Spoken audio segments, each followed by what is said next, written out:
Вітаю вас, я Світлана. Як і обіцяла, зустрілися ми вже взимку. У нас сьогодні сніг із дощем, а я відповідаю на ваші коментарі. Заметила, что про розы вопросов стало больше и больше, особенно про одну. Решила оставить ссылку на обзор этого сорта и с удивлением не нашла у себя такого обзора. Оказывается, про своего Тьерри Маркса я рассказывала только в компании с другими розами. Эта роза выступала героиней в нескольких роликах, но конкретно обзора у меня его не оказалось. Ссылки на эти видео я прикреплю, возможно, вы найдете там для себя что-то полезное. Ну а сегодня я исправляюсь, и мой рассказ о моем Тьерри Маркс. Вернее, о моих. Узнаем его предпочтения, характер и даже секреты. Полюбуемся необычной узнаваемой окраской цветка. Готовы?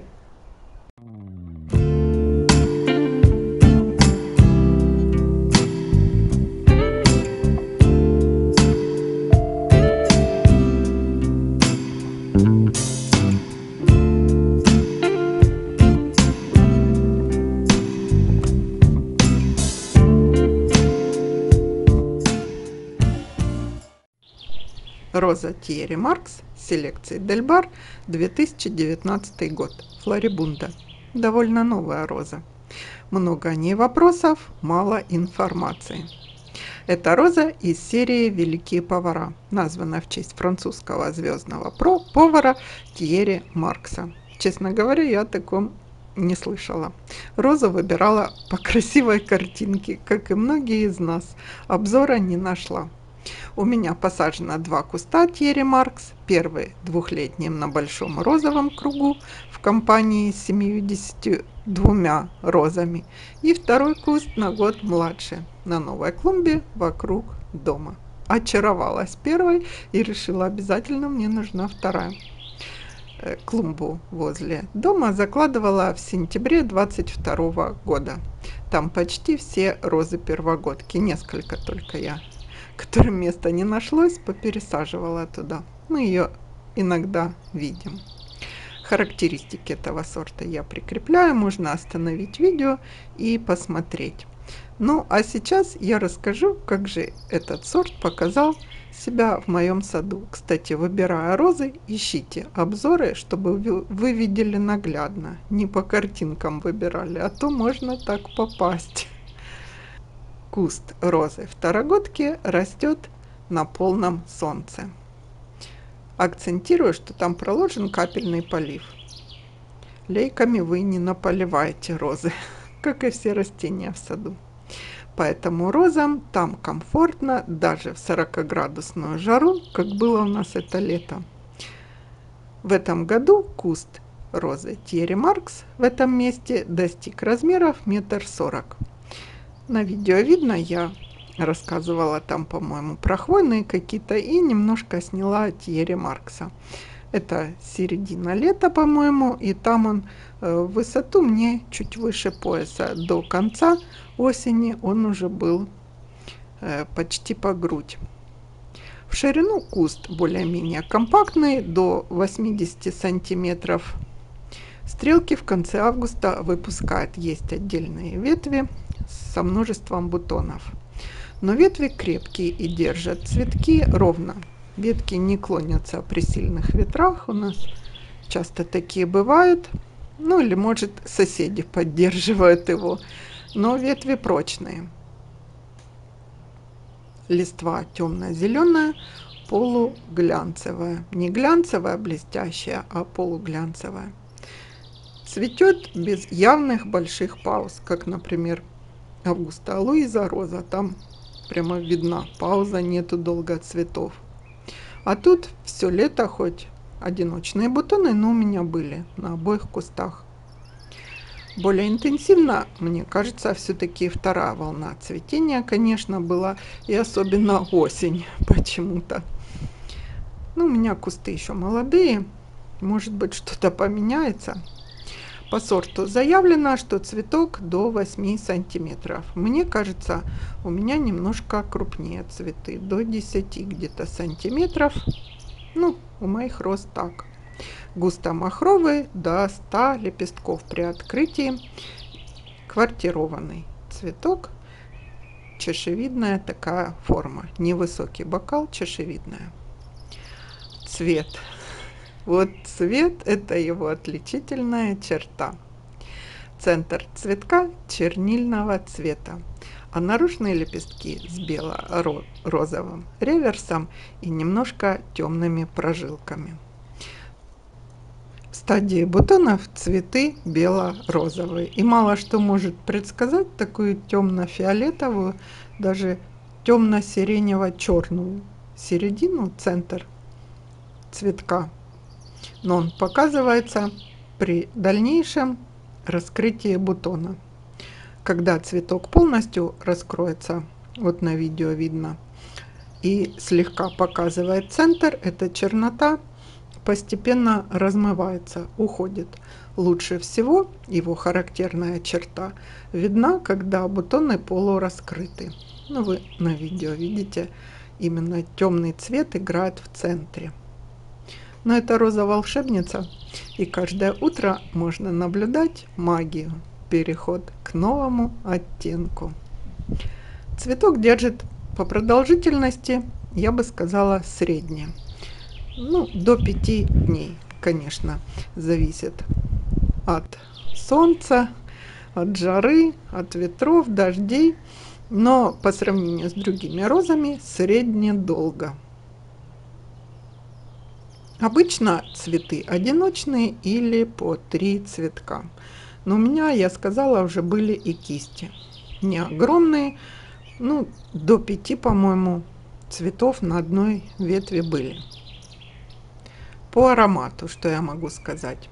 Присутствуют яркие ноты цитрусовых. Лимон, грейпфрут и, мне кажется, даже немножко лайма такого аромат. Ну, приятный. Мне вообще цитрусовый нравится аромат. Заявлено, что сильный, но мне кажется, как бы средний сильный он. Сложно сравнивать, у каждого свои предпочтения, но приятный цитрусовый аромат, скажем так. Роза очень устойчива к дождю, цветы не портятся. От ярких солнечных лучей лепестки могут обгорать. Вопрос такой был. Но это особенность большинства темных сортов роз. На темный цвет вообще сильнее солнышко прилипает, и они немного обгорают. Но тут еще зависит от полива и от того, где она посажена. Сорт очень устойчив к заболеваниям. У меня соседки Терри Маркса на большом розовом кругу в этом сезоне, скажем так, все черную пятнистость вот вокруг розы, и все подхватили черную пятнистость. Вообще год такой необычный, как бы. В прошлом году такого точно не было. А Тьерри, как ни в чем не бывало, до ноября свеж и здоров стоял. Иммунитет в порядке. Я эту розу вообще обрезала практически последней под укрытие. Оставила пару веток, и они украшали голую клумбу. Очень устойчив к заболеваниям. Но все новые сорта, я говорила уже, по устойчивости прямо отличаются. Более современные. Что там прививки какие делают. Ну и про секрет этой розы. Какой же у нее есть маленький секрет. Второй куст у меня посажен в полутени от дома. Солнце ему достается меньше. Ну, чтобы вы сориентировались, у меня тут тень от дома с 12 до 3 часов дня. Самое интенсивное время солнечное, он в притенении находится. И куст тут нарос быстрее и, мне кажется, более мощный такой куст. Первогодка, а он почти догнал своего тезку. Но сам цвет бутонов не так оказался ярок. Чернильная середина менее темная, преобладают более розовые, темные розовые, фуксиевые, лиловые тона. если бы мне не было с чем сравнить с первым моим кустом, я бы была, наверное, немного разочарована ожиданием и реальностью. Так бывает. Но первый куст я видела какой, я их могу сравнивать, и изюминка сорта все-таки видна, просто не такая яркая. Вот такой секрет: от того, где посадишь, можно не увидеть само волшебство Тьерри. Ну, судя по моему обзору, что вы можете сказать? Понравилась вам роза Тьерри Маркс? Я скажу по итогу вот что. Роза более чем достойная. Я ее хочу в этом году на штамп привить. В прошлом сезоне я делала первые свои эксперименты, шаги с окулировкой. Посмотрю весной результаты, и тогда уже вам буду рассказывать. Куда ее сажать, решайте для себя сами. Если хотите, чтобы цвет был ярче, интенсивнее, аромат на солнце, но тогда вы пожертвуете продолжительностью цветения и будете наблюдать легкое обгорание лепестков. Чтобы куст был более мощный и дольше цветок держал, сажайте эту розу в полутень. Но приготовьтесь к менее яркому и узнаваемому окрасу. Придется делать выбор. Или сажайте, как я, два куста и будете сравнивать. Мне кажется, это вариант лучше. Но то, что обязательно ее надо заказать, это точно. Кстати, многие питомники уже открыли заказы на сезон весна 2024 года. Хочу дать совет: не опоздайте с заказом, как я в свой первый садовый сезон зимой 2020 года. Сайт на заказ открыли 1 февраля. Ну и я исправно в 8 утра 1 февраля села заказывать свои желанные розы. Одну позицию нету, вторую позицию нету. Думаю, в чем дело? Подожду, наверное, сайт завис. На следующий день решила им все-таки позвонить и сказать, что-то у вас там сайт не работает.